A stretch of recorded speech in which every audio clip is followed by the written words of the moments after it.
只需要一点点偏离理性，就足以毁掉一切，扰乱一切。在做每件事之前，先考虑前因后果，然后再着手去做。理性并不是用大小或高度来衡量的，而是以原则来衡量。苦痛来自于试图控制那些不可控的事物，或是忽视了那些你有能力去做的事。当你关起门来，内心一片黑暗时，请记住，永远不要说你是孤独的，因为你并不孤单。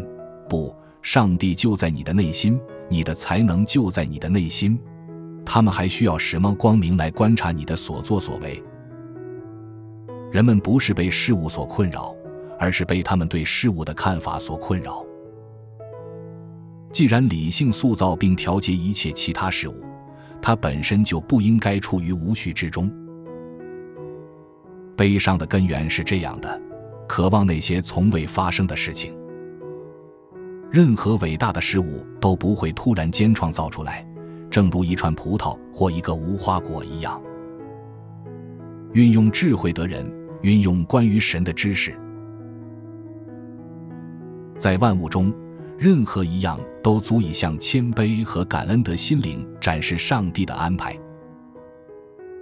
精通的人不赞扬任何人，不责备任何人，不指责任何人。困难暴露人的性格。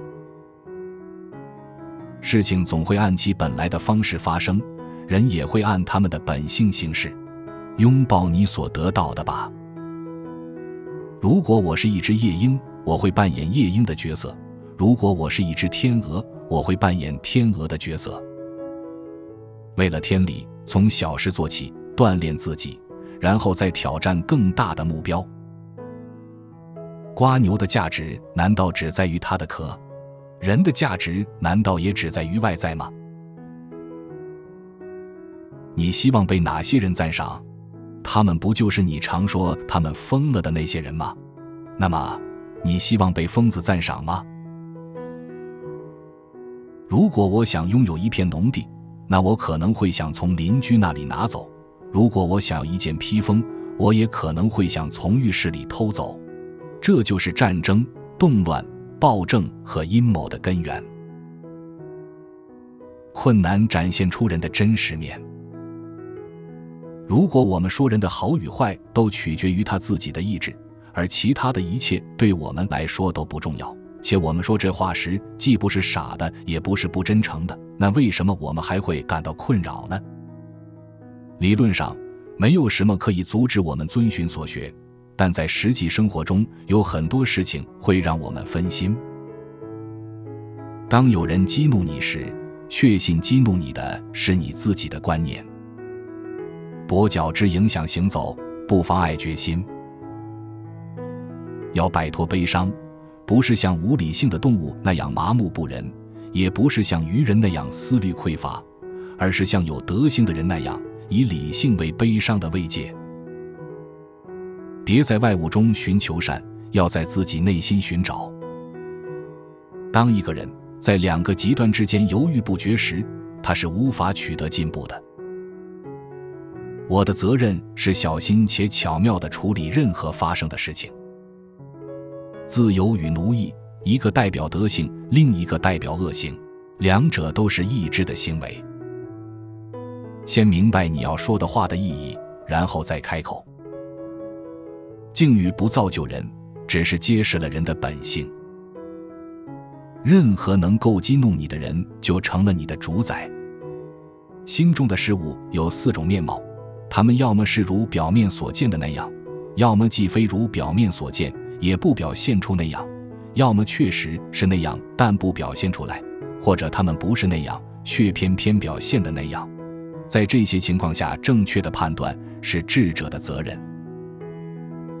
对人类来说，每一个行动的衡量标准都是感官的感受。真正该害怕的不是死亡或痛苦，而是对痛苦或死亡的恐惧。孩子是什么？是无知。孩子是什么？是缺乏教育。因为一旦孩子拥有了知识，他就不会比我们差。在这些问题上，我们不应该相信那些说只有自由人才应该受教育的多数人，而应该听从哲学家的话，他们说只有受过教育的人才真正自由。物质本身是中立的，但我们如何使用它们却非同小可。虽然生命本身可以是漠不关心的事，但你如何利用它却是重要的。要我展示给你看哲学家的筋骨吗？那是什么筋骨？那就是坚不可摧的意志，避免邪恶，日复一日的锻炼力量，谨慎的决策，正确无误的选择。当我看到某人焦虑时，我就自问，这家伙到底想要什么呢？因为如果他不想要某些超出他控制范围的东西，他怎么还会感到焦虑？自由不是通过满足人的欲望获得的，而是通过去除欲望来实现的。那么我们为什么还要惊讶呢？尽管在物质上我们经验丰富，但在行为上我们却沮丧、不体面、无价值、懦弱，不愿承受压力，一个接一个的失败呢？勇敢地朝神祈求，说：从今以后，您想如何使用我，就如何使用，我与您心意相通，我是您的，您认为好的，我无条件接受，您想带我去哪里就去哪里，想让我穿什么衣服就穿什么。一座城市不是由外在事物装饰的，而是由居住在其中的人们的美德所装饰的。哲学修炼的人的首要任务是什么？去除自负。因为对于那些自认为已经知道的事情，他们是不可能开始学习的。那些真实且明显的命题必须被那些与之相反的人使用。有些错误人们会轻易承认，但有些则不那么容易。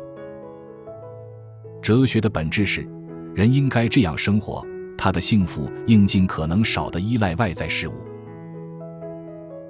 为什么哭泣和叹息？那是一种判断。什么是不幸？也是一种判断。争吵、不和、挑剔、控诉、不虔诚、愚蠢，这些全都是判断。面对生活的每一个困境，哲学家该怎么说？我就是为了这个而训练自己，我就是为了这个而练习。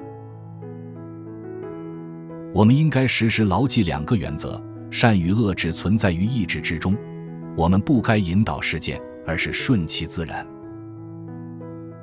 你以为你能像现在这样生活，同时还能成为哲学家吗？你认为你能照旧吃喝，像现在这样容易生气和烦躁，还能当哲学家吗？先对自己说，你想成为什么样的人，然后去做你必须做的事。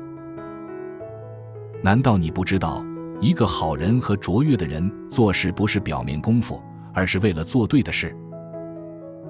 锻炼自己拥有知足之心，这是坚不可摧的堡垒。每个人追求的究竟是什么？是安全的生活，快乐的生活，做任何他们想做的事，不被阻拦，不受强迫。偶尔做错事并承认它，总比经常做错却从不认错要好。专注于真正属于你的事物上，明白其他人的事情是他们的事，与你无关。死亡并不可怕，否则苏格拉底也会觉得它可怕。可怕的是我们对死亡的看法，认为它是可怕的。聪明的人不会为自己没有的东西感到悲伤，而是为自己拥有的东西感到高兴。不能自我控制的人没有真正的自由。关键是只与那些能提升你，能让你展现最佳状态的人相处。如果你感到痛苦，你将发现坚韧；如果你听到不悦耳的言语，你将学会耐心。如果你寻求真理，你就不会千方百计地寻求胜利，而当你找到真理时，你就不必害怕被击败。不管发生什么事，我都有能力将其转化为我的优势。其实没有什么事物生来就是愉快或不愉快的，一切都是透过习惯而形成的。无论其他人怎么想或做，都要坚持追求精神上的提升。无论周围发生什么，都要忠于你真正的渴望。自由是人生中唯一值得追求的目标，它是透过忽视那些超出你控制范围的事物而获得的。自然给了人类一张嘴和2只耳朵，这样我们就能听别人说的话是我们说的2倍多。当你失去任何外在之物时，永远记得去想，你因此而获得的是什么。当你因为别人的错误感到愤怒时，转头去反省自己的缺点，这样你就会忘记你的怒气。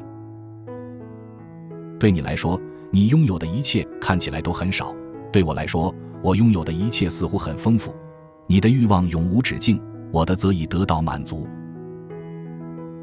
自嘲的人永远不会缺乏笑料。通往快乐唯一的路径是停止担忧那些你无法控制的事情。无论如何，请给我一个短暂但高贵的人生，而不是长久但卑微的生活。以上是我们这一期的智慧格言，哪一句是您最喜欢的？请留言告诉我们，别忘了按赞、订阅、开启小铃铛，我们下期再会。